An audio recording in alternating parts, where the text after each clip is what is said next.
আপনার না ইমিডিয়েটলি একজন সাইকিয়াট্রিস্টের কাছে যাওয়া উচিত। ওর এটাও হতে পারে আপনি অনেক মিথ্যা কথা বলেন।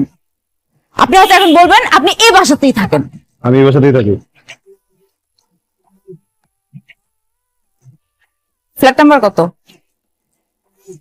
Wow, too fast and curious.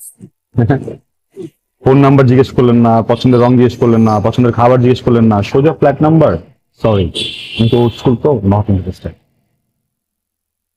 আপনি আপনার চেহারাটা আয়নায় দেখেন নাকি সারাক্ষণ মোবাইলের ফিল্টার দিয়ে তারপর চেহারাটা দেখেন? হ্যাঁ, কোনটা?